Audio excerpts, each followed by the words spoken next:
All right, everyone. Thank you for your patience as we were getting everything squared away here. As many of you are aware, I'm sure, this is the first presidential impeachment of the group's history. So we are making sure that everything is all squared away, all the I's are dotted, all the T's are crossed. So with that said, I'm now going to gavel in this session of the United States Senate in the capacity as Chief Justice to oversee the impeachment trial of President Private Teddy. The Senate is now at order. If senators would please rise and raise their right hand.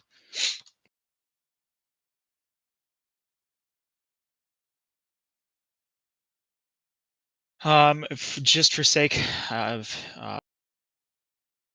stating for the record, I'm going to recite this oath via voice, and you can respond via text, and that will be considered an appropriate oath affirmation. But at this time, you're going to take the oath for jurors in an impeachment trial. With that being said, do you all swear to do impartial justice according to the Constitution and laws? You may respond in the affirmative saying, I do. You may respond in the negative saying, I do not. I do.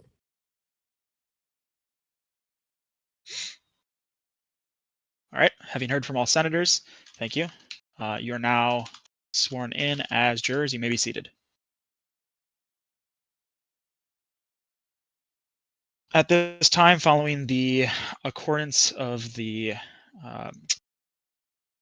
stages of this trial, I will now invite the House manager to speak and give their opening statement. The floor is yours. Is my mic working fine? Yes. Okay, thank you. Mr. Chief Justice, distinguished senators, and members of this body. The evidence from the House managers requires the immediate conviction of President Private Teddy on all three articles of impeachment as presented in House Resolution 7707. His actions, including empowering a sitting senator, the President pro tempore, in the executive branch recklessly sharing sensitive information with a known leaker, and sidelining official communication channels, constitute high crimes and misdemeanors that betray public trust, erode constitutional safeguards, and render him unfit to continue his presidency. As written by Alexander Hamilton, one of the founding fathers of the United States Constitution, in the 65th essay of the Federalist Papers, high crimes and misdemeanors don't just refer to ordinary crimes, but, and I quote, the subject of jurisdiction are those offenses which proceed from the misconduct of man, or, in other words, from the abuse or violation of trust. They are of nature which may with peculiar property be denominated political, as they relate chiefly to injuries done immediately to the society itself. We therefore urge the jury to take all articles into consideration, regardless of whether they refer to a criminal offense or not. Thank you, everybody. I yield my time. Thank you, Representative Revocate. At this time, I invite the president or his team to present their opening statement. Thank you, Mr. Chief Justice. Members of the Senate, acting in my capacity as a jury, Article 2, Section 4 of the United States Constitution permits removal only on impeachment for and conviction of treason, bribery, inactivity, and other high crimes, felonies, or misdemeanors. The United States Code clearly sets these out in a specific, absolute way, clearly constituting what counts as a crime in this constitutional system. This impeachment asks of you to carry out an impeachment the Constitution does not permit, to remove a president not for treason, not for bribery, not for inactivity, or any other high crime, felony, or misdemeanor, but disagreements over judgment, advice, management style, and politics. These articles are, at most, policy and judgment disagreements dressed up in constitutional language. They do not identify a single completed offense under the United States Code, nor do they present any evidence that would satisfy the elements of treason, bribery, inactivity, or any other felony or misdemeanor. Yet, across all three of these articles, the House has not identified a single statute that was violated, nor has it proved that any action has been committed without the presence of a reasonable doubt. Instead, the House is asking you to transform routine and historically accepted practices into impeachable acts solely out of personal vendettas. A president seeking advice from a senator or an informal advisor, policy and structural management differentiates is not a criminal offence, nor should it be. To convict on such vague and unproven grounds would exceed the limits of the Article 2, Section 4 of the Constitution. To convict on this record would turn impeachment into a punishment by accusation rather than a safeguard against clearly defined misconduct. Because of the vagueness of the charges, as well as the lack of credible evidence presented by the House of Representatives, the only verdict consistent with the United States Constitution and the rule of law is acquittal. Thank you, Mr. Chief Justice. I yield. Thank you, Mr. President. At this time, I will read the articles of impeachment against the president for the jury to be familiar with. So, Article 1 is the violation of the separation of powers. The House has accused the president that in his conduct of the office of President of the United States, Private Teddy violated the separation of powers by empowering a sitting senator, Mrs. TSC, within the executive branch. Specifically, is listed as formally recognizing Mrs. TSC, or sitting president pro tempore of the Senate, as an advisor to the president over the objections of the cabinet. He's also charged with permitting a congressman not subject to executive removal or Senate confirmation for an executive role to exercise influence over executive decision making. Thirdly, on this point, he's also created conflicts of interest by empowering a congressman to participate in executive deliberations. Article 2 states that the president has engaged in the endangerment of national security and the mishandling of sensitive information. Specifically, that the president knowingly permitted the creation of unauthorized access pathways to critical executive and classified information by relying on an account shared with Mrs. TSC, to which Mrs. TSC had access. Recklessly exposed National Security Council deliberations and other sensitive executive communications to the risk of unauthorized access. Failed to safeguard classified and sensitive information from unauthorized access, despite knowledge of the Mrs. TSC's prior history of unauthorized and unlawful disclosures of classified information, and also compromising the integrity, confidentiality, and reliability of presidential communications and decision-making processes, such as the cabinet officers and unauthorized advisors were required to assume principal responsibility for national security matters and to restrict the president's access to various servers in order to prevent exposure or misuse of sensitive and classified information. And then thirdly, the article states the failure to take care that the law is faithfully executed, in which case he's accused of sidelining official executive channels in favor of informal and conflicted advisors, undermining national security safeguards, and eroding constitutional norms essential to the executive of federal law. These are the articles laid out by the House managers and is what they are responsible with proving to you today. And it is also up to you to determine whether or not these charges rise to the level of requiring the removal of President Private Teddy. With that said, we'll move on to the House manager's presentation of the evidence. The House manager may proceed with that at this time.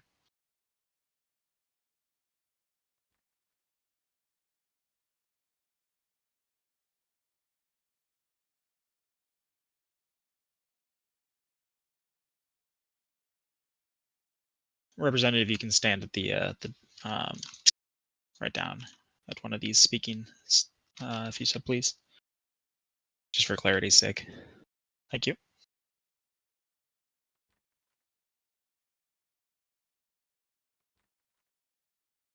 Mr. Chief Justice, distinguished senators and members of this body, President Private Teddy directly violated the separation of powers by appointing Ms. TSC, the President pro tempore of the Senate, as a formal presidential advisor over explicit and several cabinet objections, allowing him to influence executive decisions without Senate confirmation. Evidence even confirms this. Ms. TSC announced a press conference on December 20th, 2025, while still the President pro tempore. See Presidential Advisor Proof number 1, Information Privileges number 1, receiving direct coordination, bypassing Chief of Staff Raleigh Devs, see information privileges number 3, and was promoted from intern to advisor before resigning from the Senate, see presidential advisor proof number 2, contradicting his false denials, false claims number 1. Both the House and the Senate standing rules establish that a legislator must be held accountable for even the appearance of a conflict of interest, going so far as to bar members from this committee from committees that oversee their own employer departments. By appointing a congressional leader who was an officer of this very chamber as a confidential executive advisor, the president has effectively transformed what should have been one of his supervisors, as the legislative branch is supposed to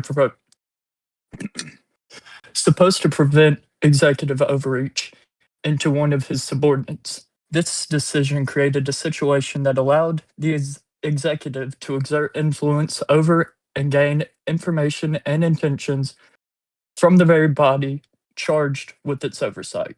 If the president pro tempore is privy to some of both the executive and legislative's confidential information and intentions, as we will demonstrate later during this trial, and bound by the president's political agenda, his ability to impartially preside over this body and defend its prerogatives is compromised. Therefore, we believe that by intentionally blurring these boundaries, the president has committed a high misdemeanor against the independence of the legislative body, violated public trust, and created a precedent that, if left unpunished, could have led to the concentration of all power into a single, unchecked executive hand. To understand the gravity of this breach, let us consider a plausible hypothetical. Imagine this body, acting on its constitutional duty of oversight, begins a confidential impeachment inquiry into the conduct of a high-ranking cabinet official. In the secrecy of our proceedings, we develop the intent to impeach that official to hold them accountable for a gross abuse of power. Now imagine that the president pro tempore, sitting at the head of this chamber, is privy to those very intentions, the evidence gathered, and the timeline for action, but instead of acting in favor of the Congress's independence, he acts as an informant for the executive. Bound by his role as a formal presidential advisor, he transmits Congress's plans directly to the president's. Forewarned, the president simply removes the cabinet member from the office before the articles are filed to attempt to strip this body of its jurisdiction to try that official and to hide the evidence from the public eye. While some might argue that a legislative officer could leak information regardless of their spot as an advisor, the situation where we are trying today is fundamentally different. When a legislator is formally brought into an executive's inner circle, they become a promoter of the president's agenda, thereby going against our Constitution. Thank you. I yield.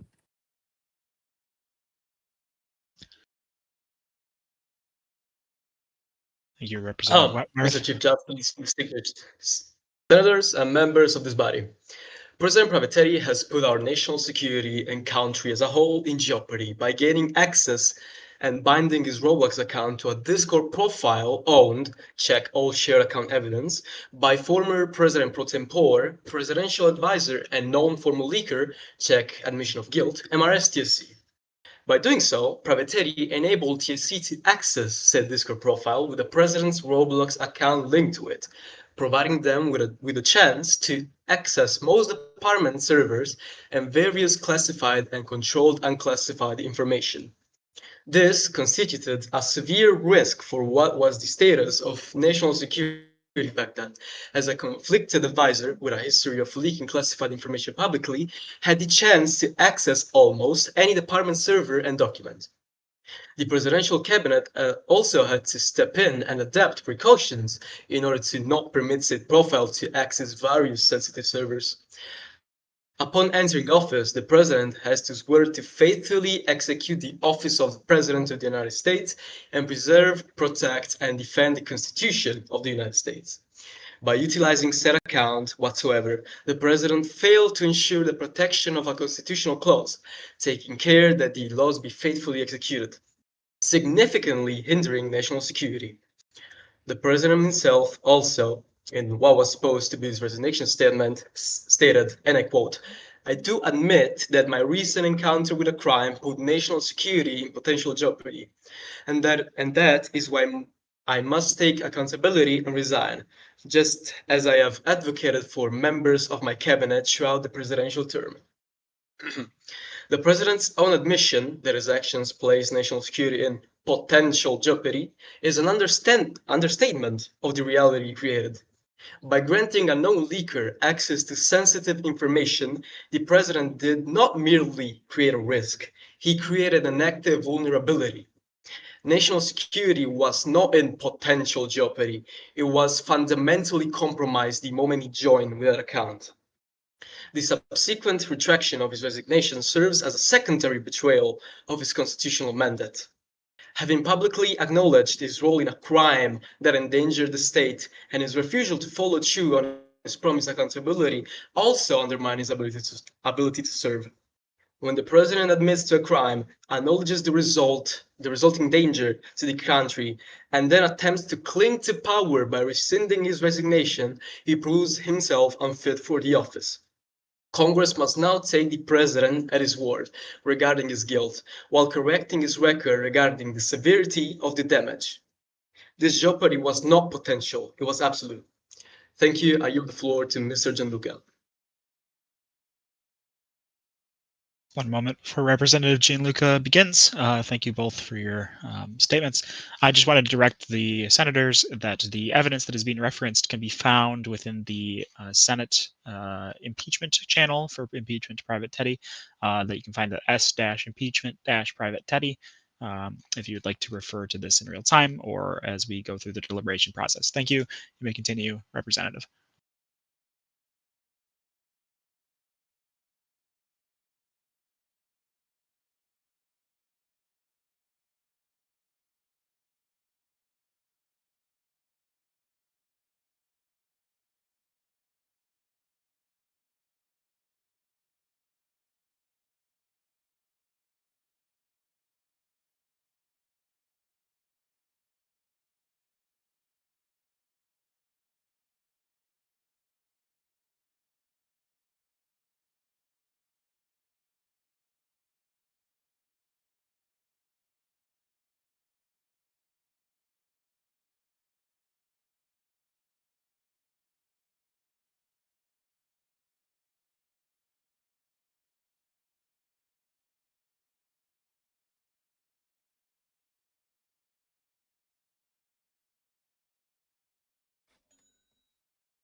Thank you, Representative Gianluca.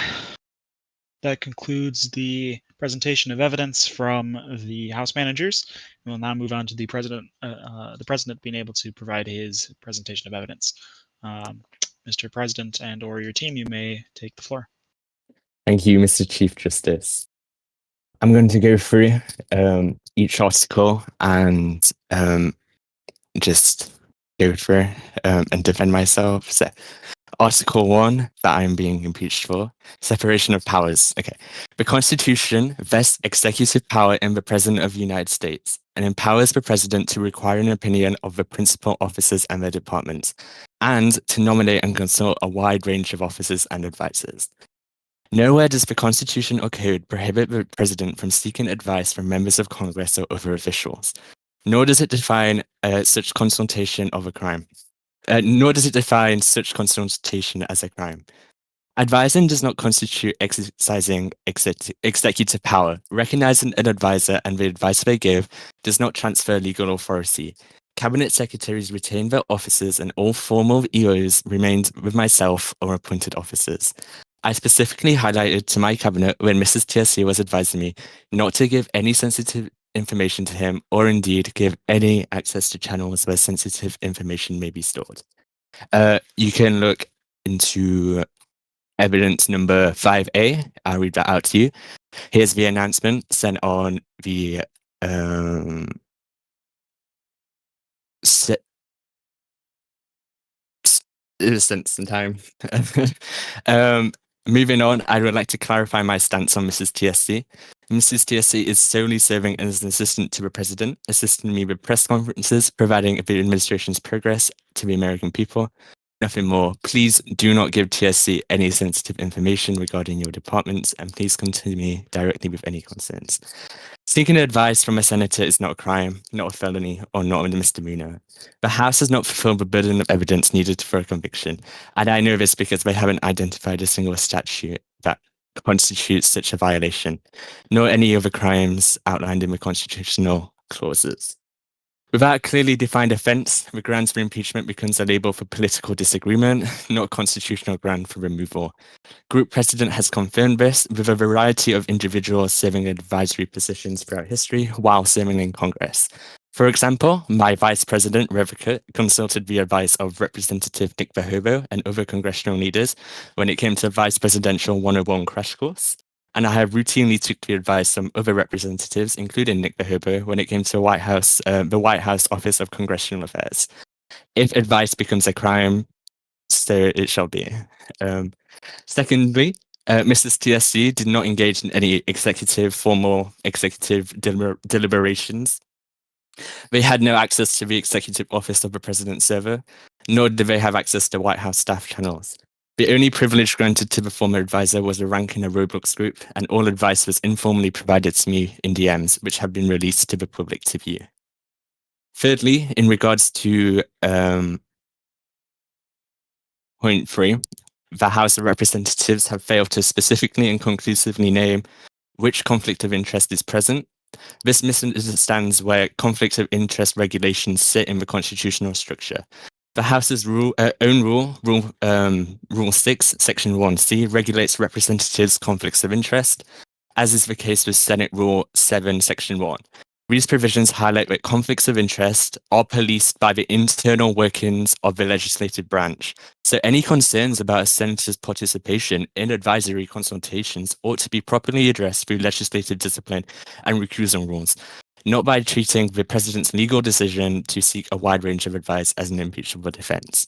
In a shorter way of saying that, there's no federal laws prohibiting it, and if the House wanted to, or the Senate wanted to prohibit the advice, they should have done that through internal workings, since that's where conflicts of interest are actually written down. But in conclusion, Article 1 dresses as a legal and legitimate exercise of presidential discretion in formal rhetoric, but fails to identify, much less prove, any conduct that meets standards outlined in the Constitution required by Article 2, Section 4. The President is expressly empowered to seek opinions and advice from a broad range of officials, and that's what I did. No provision of the Constitution or Code prohibits consultation with a senator. And in an absence of a clearly defined statutory offence, and without evidence that any element of such offence has been satisfied, Article 1 amounts to political disagreement over advisory relationships rather than constitutional grounds for removal.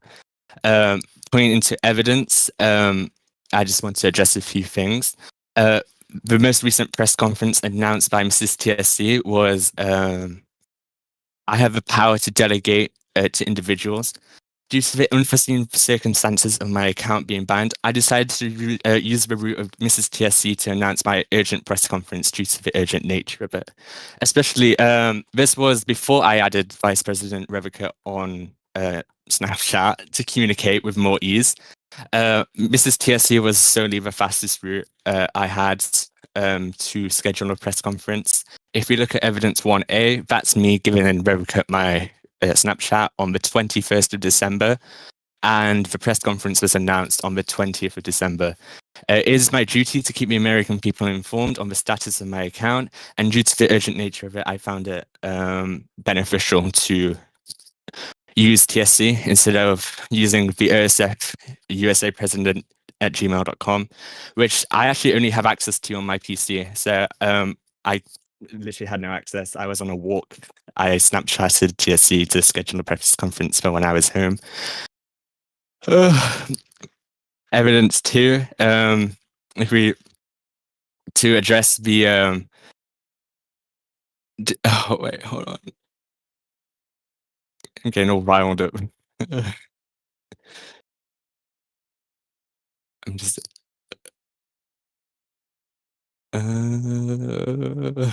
bear with me.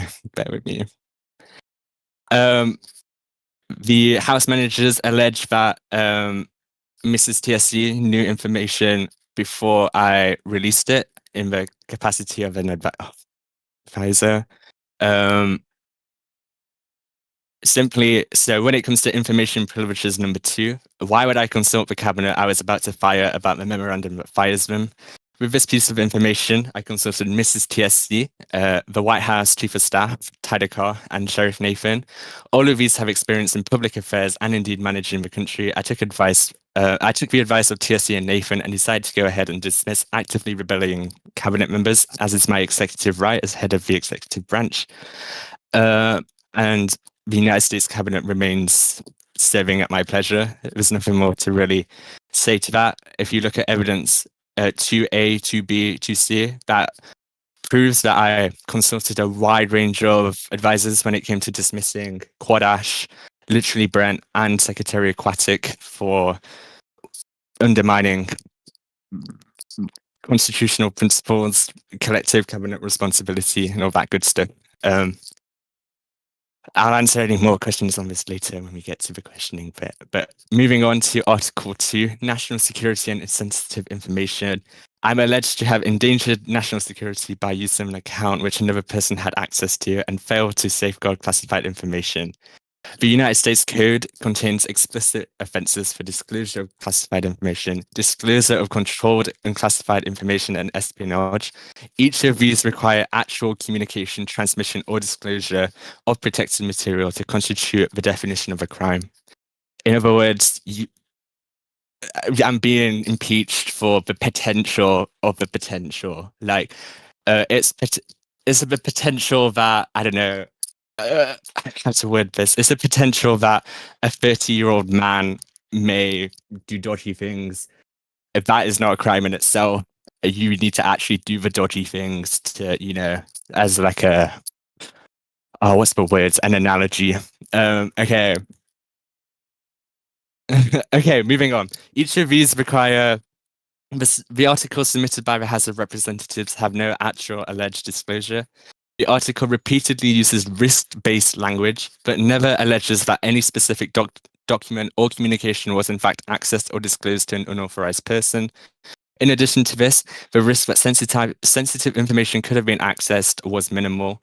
The United States utilizes locked files when it comes to top secret information, which require a password to be accessed. My password was provided to me by the IC, and I actually don't have access to it right now because it's on my other account. As well as this, no controlled classified. So even if I wanted to leak documents to Mrs. TSC, I couldn't anyway because I don't know my password.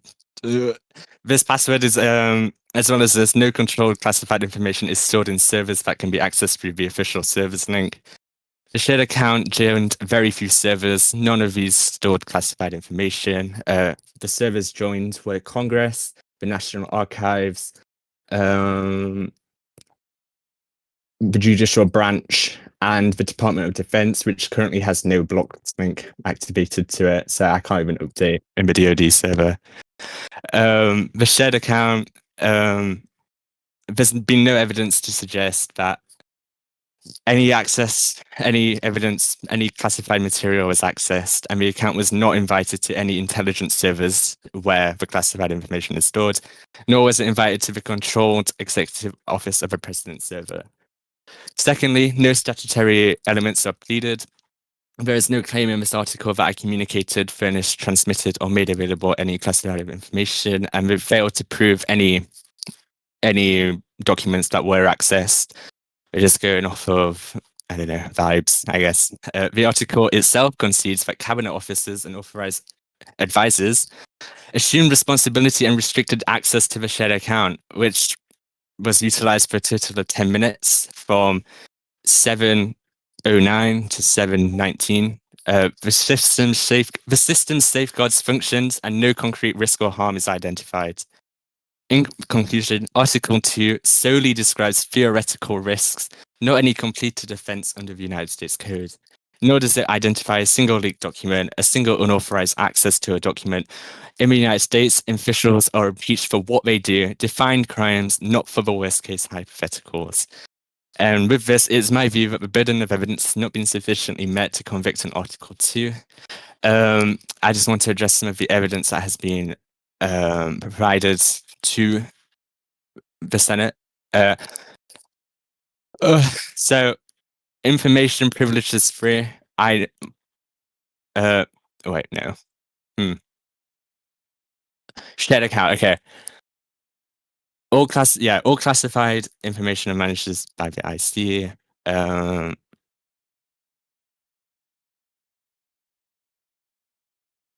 Okay, I want to point to the shared account testimony real fast and just point out that this evidence is given from people that have taken no oaths and are not here today to explain their perspectives or what they have witnessed. You cannot take a screenshot out of general chat and present it as fact-based evidence. It's not credible information to be used, and in any court of law, it would be stricken down as hearsay. This evidence does not prove guilt beyond a reasonable doubt. People can lie, but not under oath. I don't even know if Sub-Zero Bandit has access to classified information. I doubt it. Doubt it.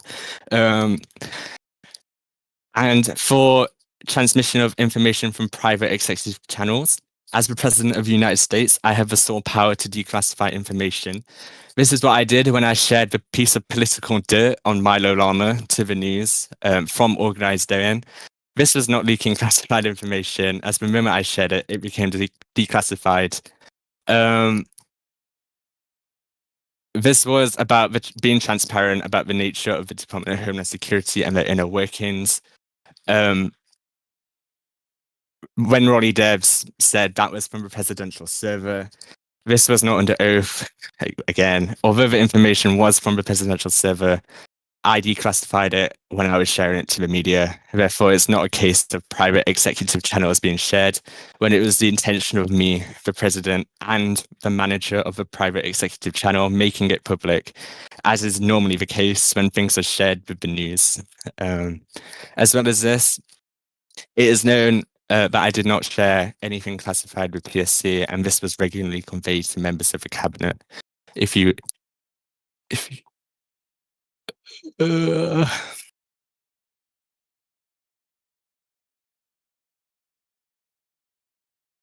with me, guys. Okay, moving on to Article 3, Take Care Clause. I'm being charged with a pattern of sidelining channels, undermining safeguards, and eroding norms. framed as a failure to take care of the laws be faithfully executed. Article 2, Section 3 of the United States Constitution requires that the President keeps Congress informed on the State of Union and take care that laws be faithfully executed. Article 2, Section 4, again, limits removal to treason, bribery, inactivity, and other high crimes. Article 3 simply relabels the same conduct outlined in Article 1 as a pattern. If these articles fail to establish and indeed prove that a high crime or misdemeanor have taken up, repeating them under this article cannot magically conjure one up. As well as this, policy disagreements do not constitute a failure to the executive. Choosing to use an informal advisor does not equate to refusal to execute law.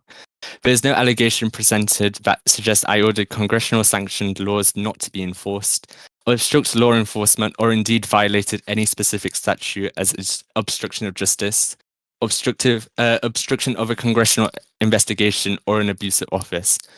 Constitutional norms are not crimes. This article accuses me of eroding constitutional norms, but neither the Constitution nor the Code criminalizes deviation from preferred norms. They criminalize clearly defined conduct. Disagreements over disagreements over how I treat norms are to be decided over the ballot box, as is the case in all developed democracies, not in a constitutional congressional impeachment trial. To further expand on this, Article 3 solely describes the presidential.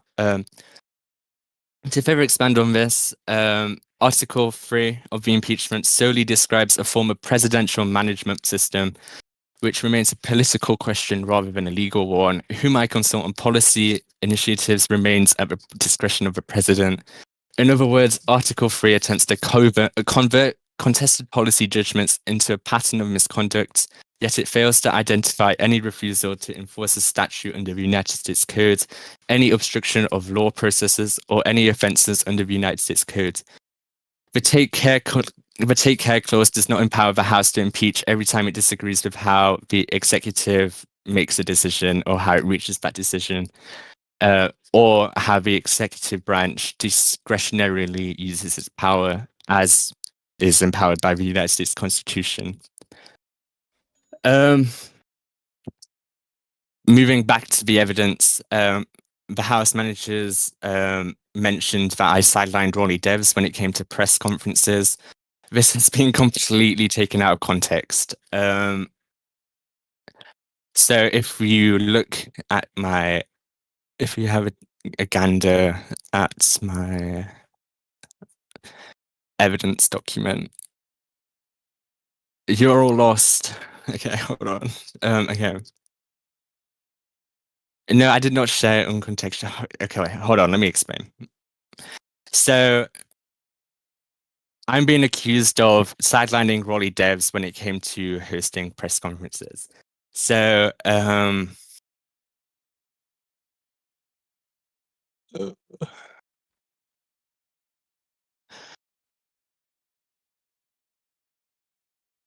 yeah.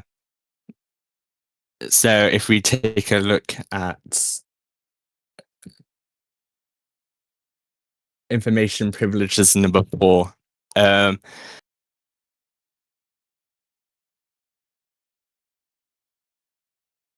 this was in regards to individual privilege number 3. This piece of information shows my DMs with Mrs. TSC telling him to schedule a press conference.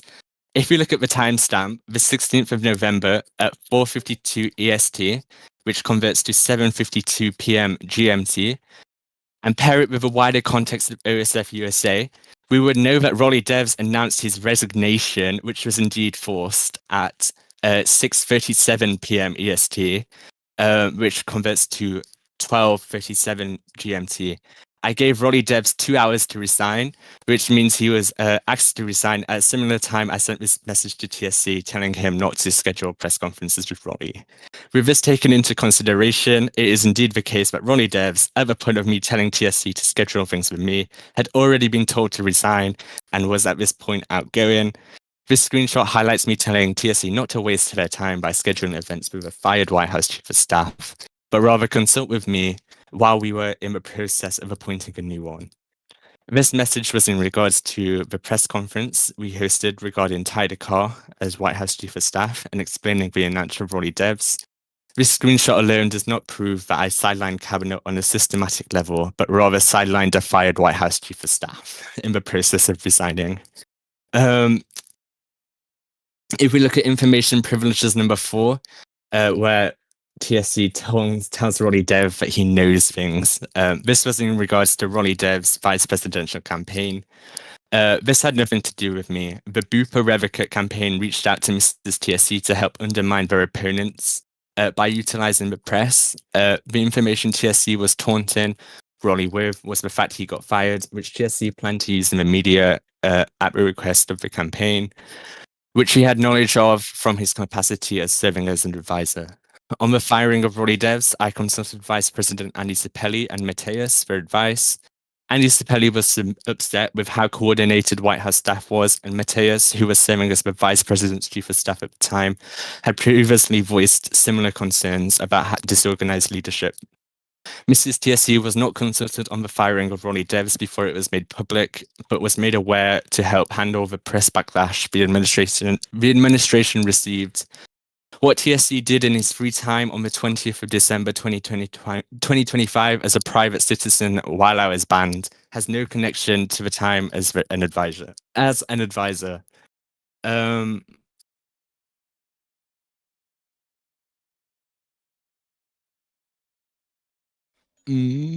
Okay, moving on to information privileges number 5. I sought advice from Mrs. TSC regarding the Medal of Honor due to the fact that actively serving in the military on a matter Revocate brought to me as Commandant of the Marine Corps. He alleged that units of the Marine Corps were effectively striking until the Medal of Honor was awarded to a member of their unit. This was not the case, but I did consult Mrs. TSC due to their knowledge of in real life procedure, which I lacked because I'm not a military person. In this case, I also consulted the Marine Corps Command about the situation. Again, it is not a crime to seek advice from an advisor, and this fails to prove how I sidelined other members of Cabinet in decision-making processes, especially when I was in intense coordination with both Fadeless Orc and Revocate and members of the unit.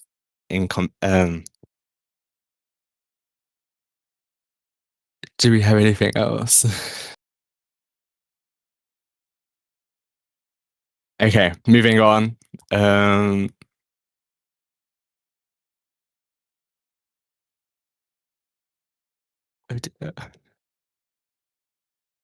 Moving on.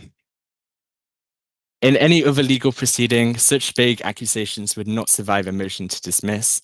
The House has not proffered dates, communications, logs, audits, or any testimonies under oath, nor have they highlighted any statute in the code that has been violated. To convict on rhetoric alone would be a dereliction of the Constitution and would be a bill of attainder in everything but name. The very sort of punishment that Article 1, Section 9 forbids. The question before you is not whether you would have chosen my advisors or issued pardons. It is whether the House has carried its burden to prove treason, bribery, inactivity, or some other high crime, felony, or misdemeanor. Articles 1 through 3 never identify such a crime, never plead its elements, and never offer the proof that this Constitution structure demands. To prove the separation of power, to preserve the separation of powers and the integrity of impeachment itself, the only constitutional verdict on these articles is acquittal. Thank you, Mr. Chief Justice. That is all I have on my little document. Thank you, Mr. President. That concludes the presentation of evidence from both parties. At this time, we'll move to a period of questioning by the senators and the jury. Senators, as I reminded you in the beginning of this process, but I will remind you again, at this time you may seek to be recognized and ask a question of either party on the floor. If you do not feel comfortable or wish to not be recognized directly, you may message me on Discord and get a question submitted that way. I will open it up for a couple of minutes and we'll see what comes in. As a reminder, these questions should be pertaining to the evidence that's been submitted or the articles of impeachment in general. They should not just be random questions. So we'll please hold. Yes, Senator Mililama. You recognize. Thank you, Mr. Chief Justice. I move for the floor. For the sake of this, we do not have to follow Robert's Rules of Orders. You may just proceed with your question. Okay. I have a few questions for each article. Here, I'll come all the way up there. 1 second. All right, I have a few questions for each side here. On Article 1 to the House, multiple exhibits show Ms. TSC announcing or referencing executive actions before cabinet officials were aware, including press conferences and memoranda. Can you identify the specific evidence in your guys's folder that shows that the president knew that this information was being shared outside of formal channels and then allowed it to continue?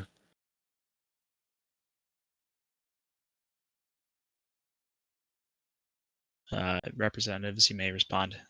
During this period of questioning, if you'd like to just respond directly, you don't have to ask, you don't have to wait for me to recognize you. I'll step in if they get out of hand. Thank you. Could you please repeat the question, Senator? Yes.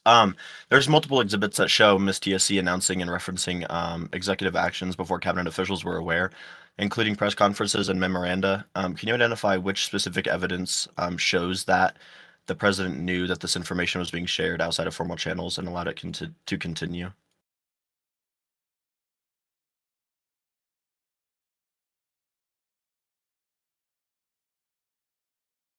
So you're trying to get us to point out where the president was aware of this information being shared outside of his formal channels, right? Yes, correct. We have no such evidence of him knowing that this information was shared without outside of formal channels. No. Okay. Second question to you guys is your guys' position that informal advisory relationships are impeachable, or that this relationship became impeachable only once privileged information was shared and institutional safeguards were bypassed?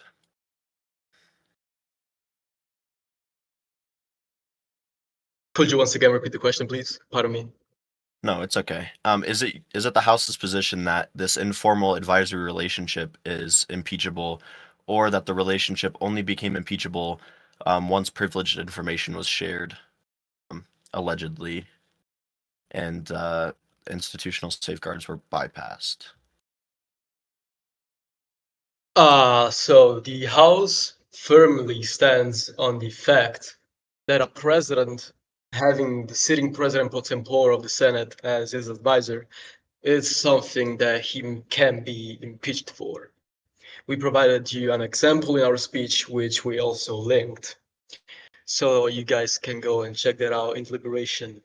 And I will also like to add for the previous question, this just came to mind, that Teddy did indeed admit of using Snapchat for communication. So that is why we may not have evidence of him not being aware of such information being shared outside of official channels. Okay, thank you, House managers. This is to the president or his defense. The record shows, or I guess the evidence shows, that there are repeated instances where Ms. TSC possessed executive information unknown or unbeknownst to cabinet officials. Can you explain how this occurred? Can you explain how this occurred?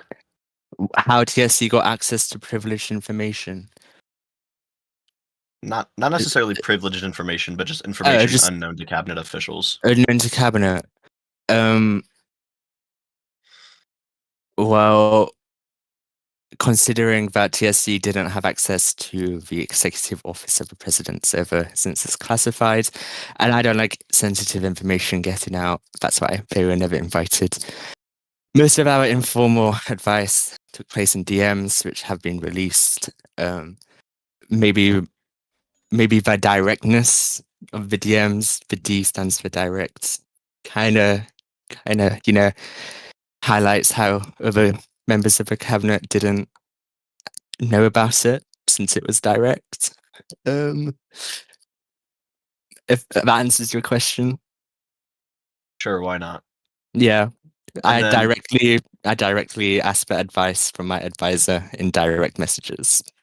Okay, thank you. I know how DMs work. Thank you, Mr. Yeah, President. yeah. Thank you. Last question on the first article of the impeachment to you or your defense again. Article 2, Section 3 of the Constitution requires that the president to take care of the laws be faithfully executed. Once it became apparent that executive information was circulating outside of formal channels, did you take any steps to change or fulfill that constitutional duty of taking care of the laws? Since when did privileged information become a law? I'm a bit confused.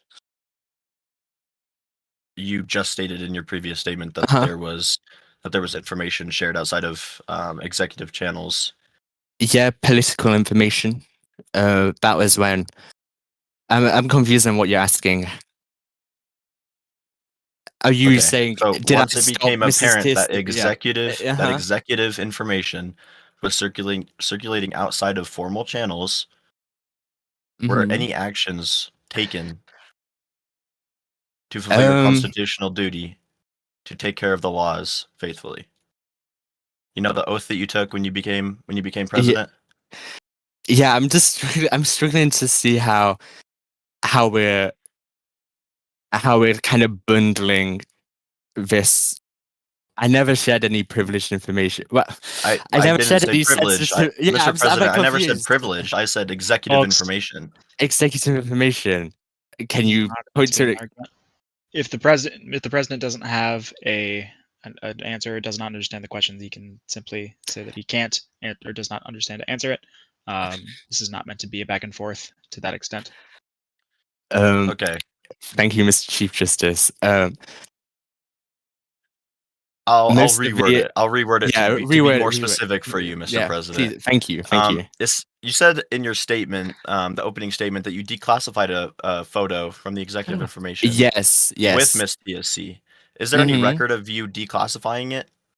Yes, I alerted the IC that I declassified it. They were a bit scared since it was from a politically if it was from a protected channel, so they got a bit freaked out. So I did alert the IC that this was shared by me, that it was declassified by me, and that's why no further action was taken. Okay, and was that is there a public record that you can provide to the Senate or the American people that this was declassified? Why would I? I don't know. Why would I? I don't know. No, probably not. I only told the IC because I didn't really see the need to tell the American people that I declassified a political hit on Milo Lama. Yeah, that is my bad to the American people. Okay. Yeah. Thank you, Mr. President. Moving on to You're Article welcome. 2 of the impeachment. Yeah. And I go back to the House managers. For my record and my colleagues' records, what exhibit most clearly establishes that the president knew that the Discord account was shared with Miss TSC at the time that he continued to use or bind to it, as you stated in your opening statements? There is a screenshot of TSC directly pinging President Teddy and that account saying, "Give me fingers back." Henry replies, "Okay." So it was most likely, and not most likely actually, it was being shared. He wanted the account back to use it for his fingers. I won't even say the name of the account for the sake of the quorum, but he wanted the account back to use it for his criminal act. And that proves it was a share account and that he had access to it. Okay, and in this that you're referencing is shared account number 003 in your guys' private Teddy impeachment trial evidence folder? Yes, that is correct. Okay, thank you. And then second question to you guys is the House alleging that an actual breach occurred or that the president's conduct created an unreasonable and ongoing risk to executive access, regardless of whether a breach occurred. The risk of a breach occurring was active, meaning that national security was indeed in jeopardy. Okay. Back to Mr. Private Teddy. Mr. President, once you knew that the account was being shared with Miss TSC, why was it not immediately abandoned and replaced with a more secure, exclusive account that only you had access to? I'm speaking from the account that's more secure and TSC doesn't have access to. If that helped. Wasn't the question. Can you repeat the question, please? Okay, Mr. President, Yeah. once you knew or had, known that the account was shared with Miss TSC, compromised, yeah. why was it not immediately abandoned and replaced with a secure account such as the one you're speaking on? It was. The account I only used the account for 10 minutes. Yeah. Does that answer your question? Once I realized that TSC could potentially use the account, I unlinked my blocks link and left the servers and worked with AB on getting this account secured and active. Okay. So, yeah. A follow-up to that question. Yeah. How did you get access to the let me pull this evidence back up. Okay. Fingers in my explicit account. How Yeah. did you get access to this account? So I just got sent the logins. Yeah. And who were you sent the logins by? Mrs. TSC. Okay, so prior to logging into the account and linking your blocks link to the Fingers in My Anal Cavity account, you knew that Miss TSC had Mr. Private Teddy. Sorry. Teddy, please finish the question, this is an please. impeachment trial. This is you need to be professional, Mr. President Teddy. Thank you. Anyways, as you just previously stated, you received the login details from Miss TSC. Does that not lead you to believe that Miss TSC had access prior to you logging in and linking your blocks link?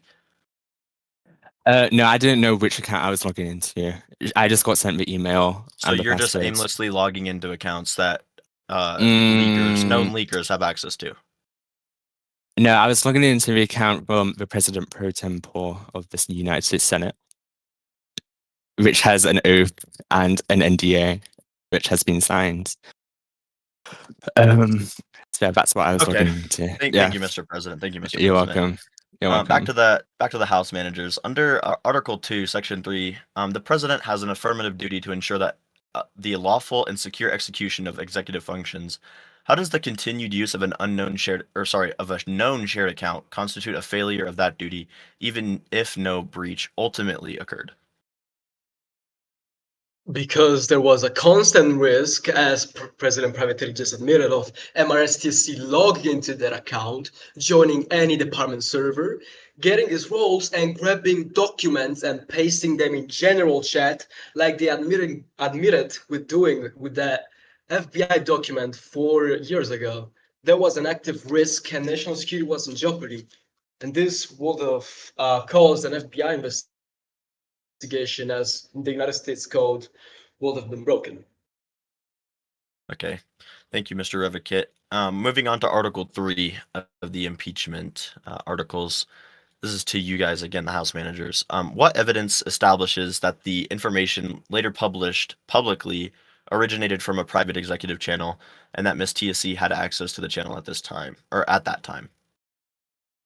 Can you repeat the question, please? Mr. Teddy was not speaking to you. Thank you. Oh, sorry. We never claimed TSC had direct access, yet we know because of linked a news article in our evidence that TSC was provided with information coming from the server. How do we know Okay. that it was coming from the And- server? I was vice president at the time, and I remember the information being there. And which evidence specifically for myself and my colleagues, so we can reference it later in deliberation? Which evidence specifically references the leaked information or information from an executive channel that you're It claiming? is transmission of information from private executive channels. It is a Daily Mail news bulletin. Okay, thank you. Thank you. Thank you. This next question. Oh, yep. Next question is for you guys. Regardless of what Mr. President Teddy has said, do you guys allege that the president directly ordered the disclosure,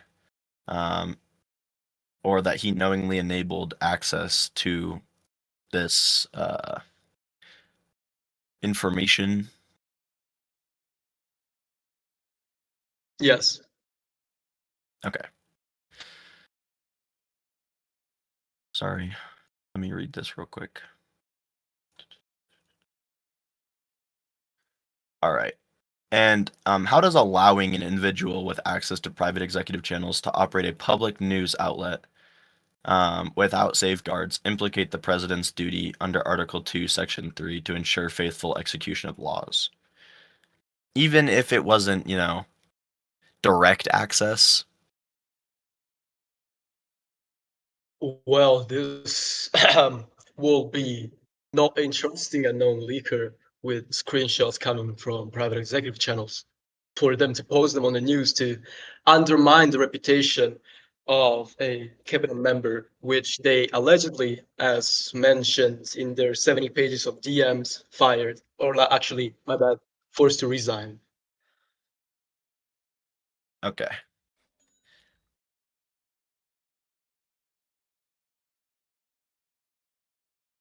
And then to Mr. Teddy once more.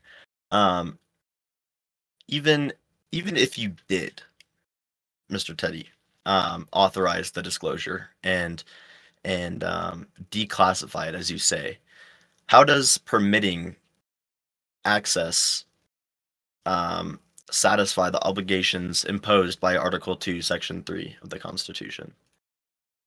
Specifically, ensuring faithful execution of the laws. When it came to the piece of material posted on the news, this, while it was from a protected channel, it was not protected information. It was about the it was a political piece of information about the firing of a Secret Service director. I would never leak anything that escapes the bounds of political information. If that answered your question. Not really. So I'll restate it for you. Thank you. How does giving Miss TSC or anyone else for that matter access to executive communications, regardless of if it's giving them access to a channel or giving them screenshots, how does that satisfy the obligation imposed to you by Article 2, Section 3 of the Constitution, specifically faithful execution of the laws? I think we need to take a step back. When I share something from when I share something from a server, it automatically declassifies.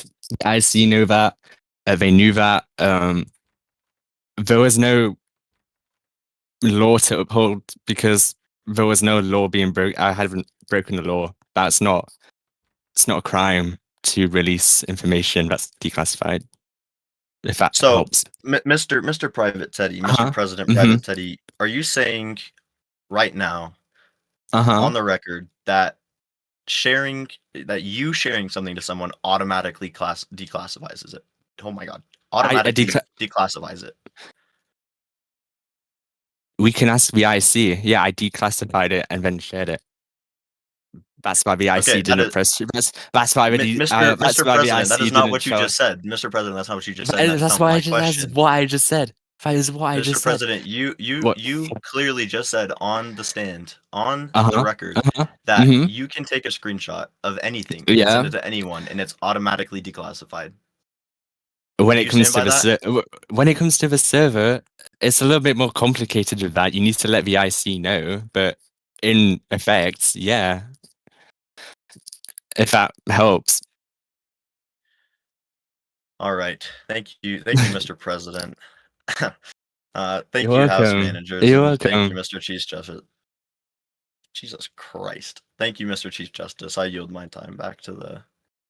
Thank you, Senator Milo. I have had a couple of other questions come in from various members of the Senate, which I will provide to you now. The first one is for President Private Teddy. Did the former President Pro Tempore, Mrs. TSC, have access to this verified account when the president used it to do his presidential duties? I'm not sure. You'll have to ask Mrs. TSC. Okay. Was there any classified information shared with the former President Pro Tempore, Mrs. TSC? No. Okay. That concludes the questions from that senator. If you have additional questions in that regard, please feel free to give a follow-up, and that will go for all senators as well. I do have other questions. This is also for Teddy. Why did cabinet officials find it necessary to restrict your access to certain systems, and do you dispute their judgment that continued access posed a risk to sensitive information? Or do you believe this was politically motivated to remove you from office due to personal vendettas? I'm actually not aware of me specifically being restricted to any access. If that helps, nobody's restricted me from any information. They just restricted the account that was insecure. Okay. Follow back up on that in a moment, I imagine. Yeah, they're just referencing because the articles themselves do claim that there was such a thing. I do see Senator Milalama has raised his hand. Senator, I would encourage you, this is for questions and answers from the various parties. I would encourage you to share whatever your thoughts are in deliberations following this section. Correct. I have a follow-up question. I apologize. Oh, you have a follow-up question? All right. Let me Yes, that's read out correct. some of the other ones just because there have been other senators waiting for a little bit. Yeah, of course. And I would like to get through everybody. So thank you, Mr. Chief Justice.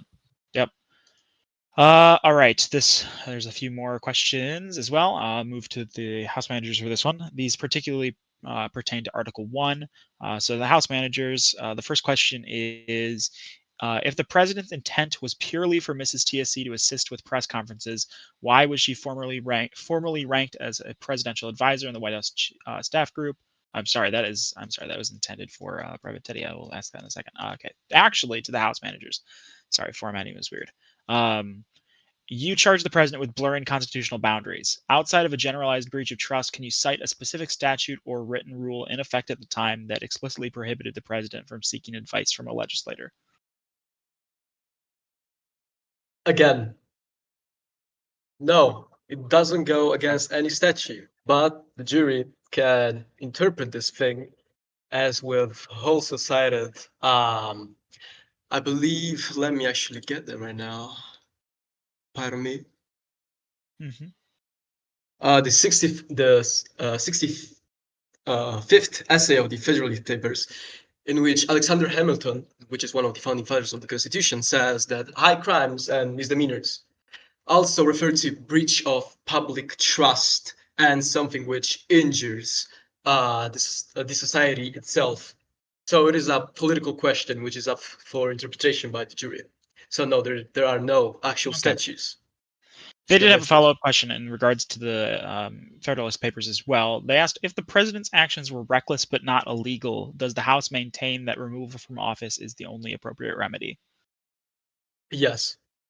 Okay.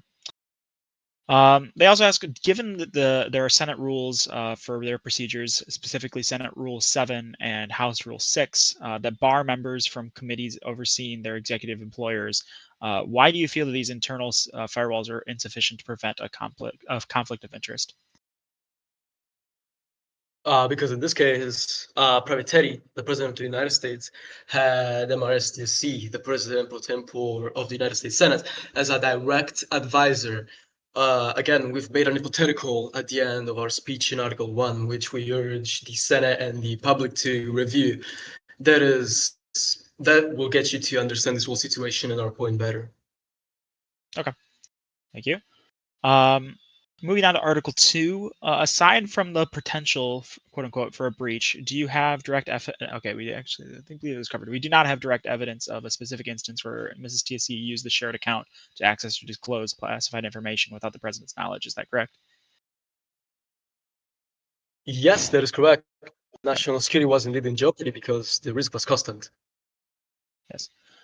Can the House provide any evidence that unauthorized access to sensitive executive communications occurred after the president issued his warning to cabinet officers in Evidence 5A? Could you please repeat the question? Can the House provide any evidence that unauthorized access to sensitive executive communications occurred after the president issued his warning to cabinet officers in Evidence 5A?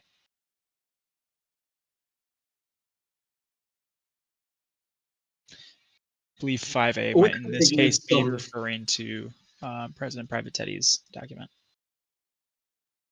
We could attempt to provide with some other screenshots, which are not in our evidence folder. Okay, I will We have then some. provide the opportunity for the Senate to ask for those at a later time, but we won't review additional evidence at this time as part of this trial. Thank you. And then lastly, for Article 3, they ask, is the House's position that quote unquote sidelining official channels or using informal advisors for memes and photos is a high crime, or is it a matter of executive style that should be handled through political pushback rather than impeachment? It depends on what happens, really. We believe that in this case, it did constitute a breach of public trust. All right, thank you. Those are the questions from that senator for the House. If there are any further follow-ups on that, let me know. We'll move on to their questions for the president. So moving on to the one that I began to read, if the president's intent was purely for Mrs. TSC to assist with press conferences, why was she formally ranked as a presidential advisor in the Senate, the White House staff group, and on official U.S. shouts as early as December 20th, while they were still a sitting senator?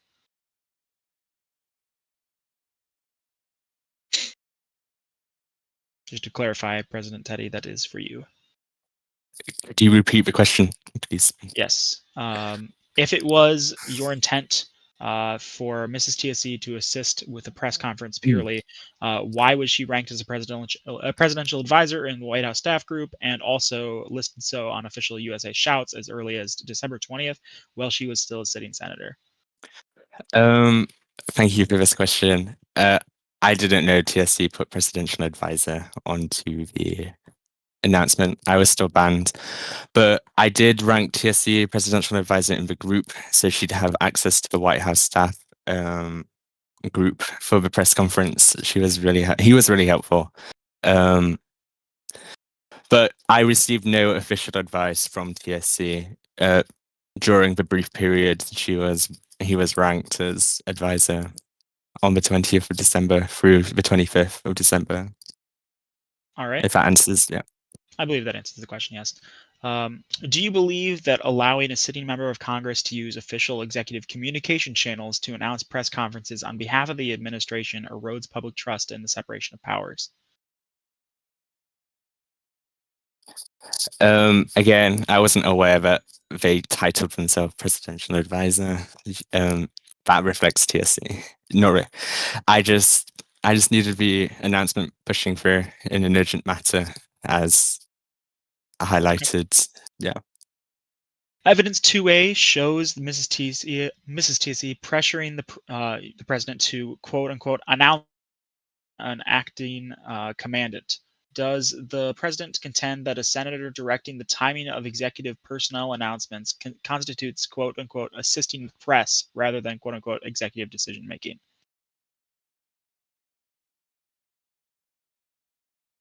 For which does this Evidence 2A. 2A? Let's have a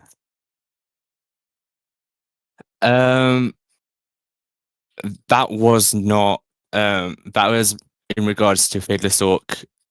So Mrs. TSC published a bill renaming the Department of Defense the Department of War. Fadeless Orc went against that. He didn't like it. He publicly said that in the statement, and he was trying to get me to fire Fadeless Orc. Sorry, he was trying to get me to dismiss Fadeless Orc for undermining the Department of War bill. I rejected that advice. It was a bit silly, to be honest, as I have done to countless other pieces of advice received from TSC.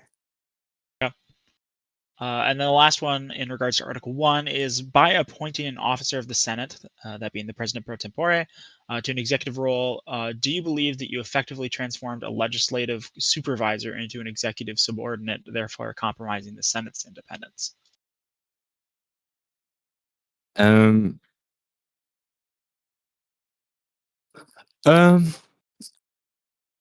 When I was banned, I just had to make do with what I had. I had 3 people.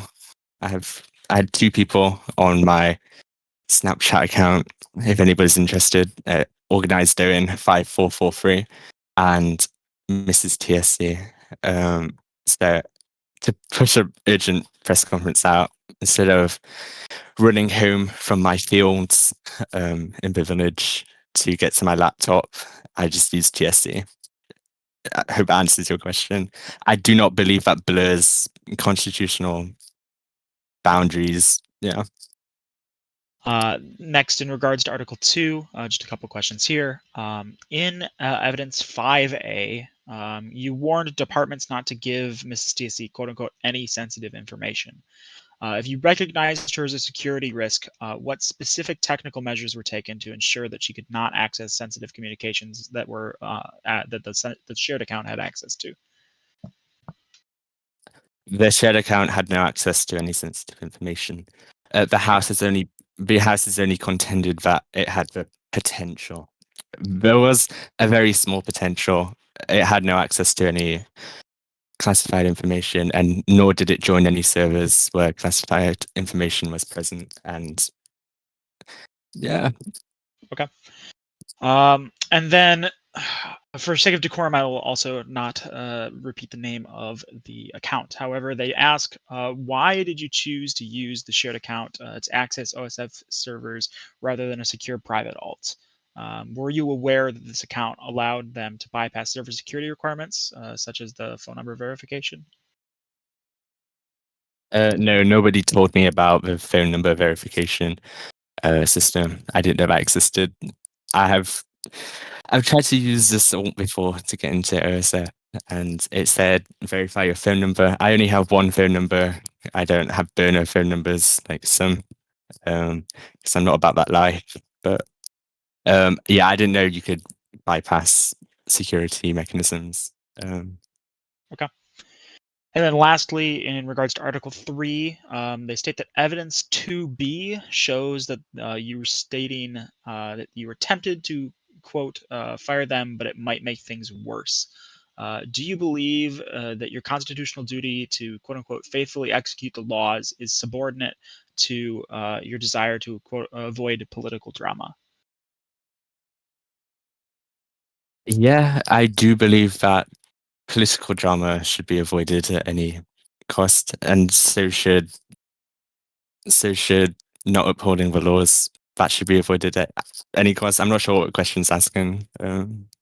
I think they're asking specifically how you balance your constitutional duty of faithfully executing laws as they relate to also avoiding political drama. The Constitution comes before political drama, always. It's strongly balanced. There's not a balance at all, to be honest. I just focus on upholding the laws.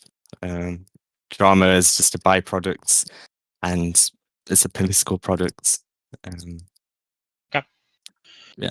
All right. That covers the questions that I have had submitted to me, I believe. If any senator has additional questions or would like to be recognized, feel free to either message me now or seek to be recognized on the floor. Mr. Chief Justice. You may proceed. Thank you, Mr. Chief Justice. Just scoot in between these. All right. Directly to Mr. Private Teddy, President Private Teddy. Had a few follow-up questions, specifically on, I believe, Article 3. 1 second. Yes, Article 3. This is just hypothetical, but when has the law ever stopped a criminal? Like when criminals choose to break the law, they know that they're breaking the law, right? It's a pretty common thing. Not always. Okay. Not always. Not no. always. Not Not always. always. Right? Okay. Not always. Yeah. So when someone is designated as a national security threat, why do you think, or when do you think a non-disclosure agreement is going to stop them from violating it, from leaking? Point of the matter here is, Miss TSC was designated as a national security threat, yet you, Mr. Private Teddy, still decided to bring her in as an unofficial advisor and give him or her a non-disclosure agreement. A Roblox rank and a NDA, yeah. Right. Yeah, and you think, well, the laws are there, they're in place. I didn't share any sensitive information with TSC, and any political information was under the NDA. It was only released if I allowed it to be released. If that helps. No leaks were there, so it is a hypothetical, as you suggested. I gave the NDA because okay, it is okay. advice. It's an advisory role. I tell them stuff. Yeah. Okay. Yeah. When it came to your Discord account being banned, you're aware of, the Constitution, right? Like you know what is said in the Constitution? Like all of it, or? I mean, not all of it, but you have an understanding of. I mean, it's happened multiple times in the past. Yeah. Why didn't you just not invoke the 25th Amendment? When you knew that your account was compromised, instead of using unofficial communication outside of official channels. You had a vice president put in order.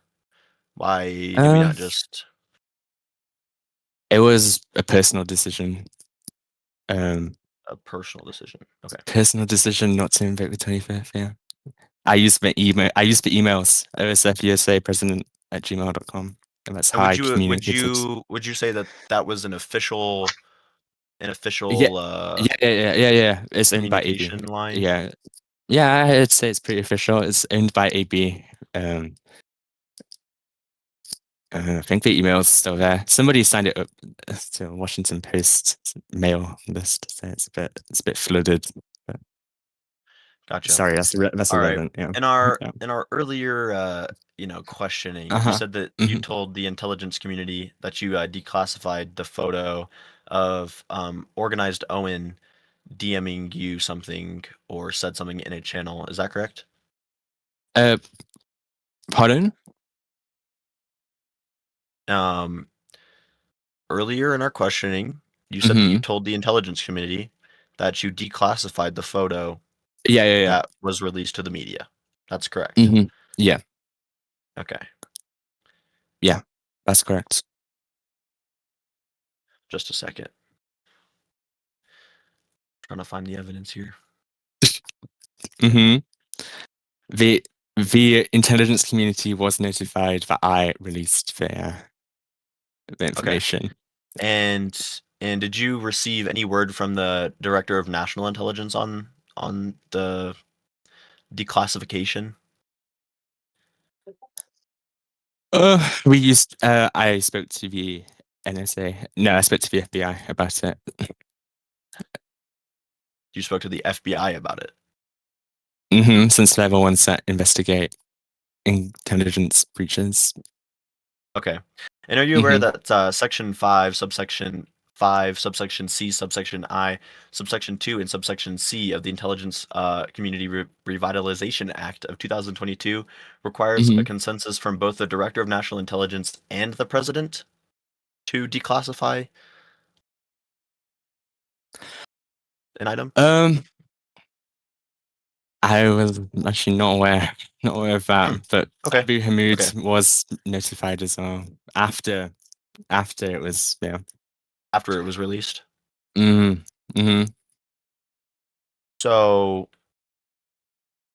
okay. Yeah, this is not. And this is even in the impeachment article. I'm not quite sure. it definitely is in the impeachment. Okay, fair enough. Anyways, continue. And to backtrack on the point about security risks and unofficial modes of communication, did you host a cabinet meeting on Google Meets? Yeah. And would Yeah, you I say did. that this was an official way of communicating with your cabinet? Wow, so sorry for that. Yeah, so I sent them all a link, and when they join, it says it has their name on there. I saw like Grey Holic pop up. I saw like Revocate pop up, and you accept them into the Google Meet. And we had our cabinet meeting in there, just like we would on a Discord voice chat. Okay. And was your cabinet made aware of like possible doxing, by joining with their personal emails? You see, because like Google Meets is a little different than Discord because we all have our Mr. President, I'm still speaking. Thank you. Yeah, sorry. So on Discord, we have our names already set up. Our personas, if that's what you want to call them. But when you send a link to multiple members of your cabinet and they have their personal emails and they join, they start doxing themselves. Was your cabinet made aware of this? Right. So with Google Meet, am I allowed to show them? So with Google Meet, when you click on the link, it says, do you want people to see you and hear you in the meeting? So obviously continue without, and then you don't join until you click join now. It just like gives you a little preview. It also says your email in the top right corner. Mine's up here saying waddlesforteddy.roblox. If they couldn't see that they are on the right, it's like when you email somebody a Google document. If you can't see that you're on your personal email, is it really my fault? They have the warning to. They have the warning there. It's in the top right corner. It says ready to join. Yeah. So would you argue that using Google Meets was a proper, mode of communicating with your cabinet? Yeah, it's or the was same this as just another personal decision that has never been done before? Am I being impeached for using a Google Meet? I'm not quite sure this is relevant. No, we're just doubling back on your. Just doubling back on, but yeah, sorry. Yeah, I'm not going to answer whether a Google Meet was illegal under the laws of the United States. I don't think it's relevant. If it was illegal or not. I was asking for your personal opinion if you think it was a proper mode of communication. It's a Google Meet. It's a voice chat. I didn't have access to the Oval Office voice chat. My account was banned. You really have to adapt. That's the words. Okay. All right. Thank you, Mr. President, Private Teddy. Thank you, Mr. Chief Justice. I yield my time. Thank you, Senator. A couple of follow-up questions for Teddy. Have come in from other senators as well. The first being, why did cabinet Around the PPT election period, a situation arose in which Mrs. TSC, then a PPT candidate, resigned as presidential advisor due to concerns about the separation of powers.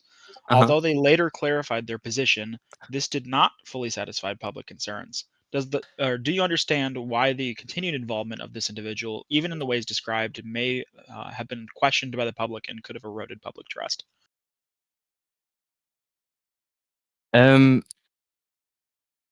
There's definitely it's up to the public how they perceive things. There's been no evidence that I committed a crime. There's TSC didn't give official advice, serving in her role as advisor while also simultaneously serving as PPT. They solely set up a press conference, as would a press secretary would, who also serves in Congress in various points of time. It's not a new concept. There's been multiple legislators serving in the White House staff for a while. I don't think public trust should be eroded in that. If you have issues with, there's just, I don't know, but I don't see an issue with. Okay. Yeah. All right, noted. Thank you, Mr. President. Again, I am once again without any questions. I will give it a moment for the senators to submit any last-minute ones.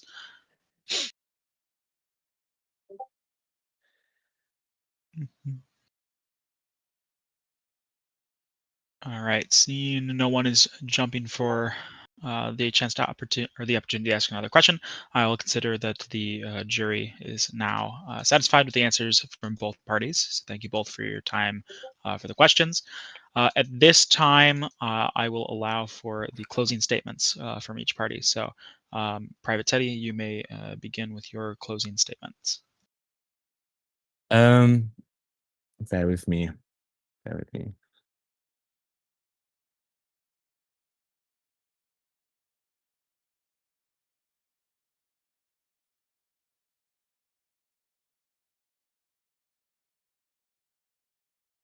Members of the, let me stand up. Let's stand up over here. Members of the Senate, this impeachment has never been about treason, bribery, inactivity, or any other high crime. Proven with clear, verifiable evidence, it has been about disagreements over judgment, advice, and management style, repackaged as constitutional violations using the Hamilton papers, which are literally just political essays about political theory, but I digress. Without ever identifying a single statute that was broken, pleading the elements of a defined offence or producing proof that meets the standard this constitution demands. The House has asked you to treat routine and historically accepted practices, such as seeking advice, managing internal communications, and choosing among different executive structures as if they were crimes, while offering rhetoric, hypotheticals, and hearsay where dates, logs, and sworn testimony should be. Your oaths do not bind you to punish what you personally dislike. They bind you to uphold a constitutional standard that reserves removal for serious misconduct. If impeachment can be sustained on vague accusations, inferred motives, and worst-case scenarios that never actually occurred, then no future president of any party will be secure when a majority of the House disapproves of their choices. To preserve the separation of powers, the integrity of the impeachment process, and the rule of law itself, the only verdict consistent with the text and structure of the Constitution is acquittal on all articles. Thank you. Thank you, Mr. President. At this time, I will now welcome the closing arguments from the House managers. Mr. Chief Justice, distinguished senators, and members of this body, the House managers would like to thank you for allowing us to testify in this impeachment trial. The evidence presented over these 3 articles paints a portrait of a presidency that has lately operated outside the bounds of law, national safety, and transparency. Article 1 we demonstrate a violation of the separation of powers by making the President pro tempore of the Senate a subordinate executive advisor. Teddy turns someone who is meant to be a legislative stop into an informant, compromising the independence of this very chamber. To Article 2, we show that the president jeopardized national security by linking his Roblox account to a profile also accessible by a documented leaker. He allowed for a breach. As we have insisted throughout these proceedings, the jeopardy was never potential, it was absolute. When the president admits to a crime in a resignation letter and then attempt to claw back his power, he proves that his primary loyalty is to his own position, not the safety of the American people. Finally, through Article 3, we documented how the president failed to ensure that the laws were faithfully executed by bypassing established hierarchies in favor of conflicted advisors and endangering national security. For the integrity of our institutions, for the security of our classified information, and for the preservation of the Constitution, the House managers respectfully request that this body return a verdict of guilty on all articles. Thank you, everybody. I yield my time. Thank you, Representative Revocate. Thank you to both parties, both the House managers and President Brevetetti for their time for this momentous occasion, historic occasion, actually. At this time, we've reached the end of the public section of this trial. The Senate will now go into private deliberations to discuss what they've heard and to, among themselves, determine a verdict. At this time, I would invite both of the parties to take their leave before the general public does, so that they may, be removed safely.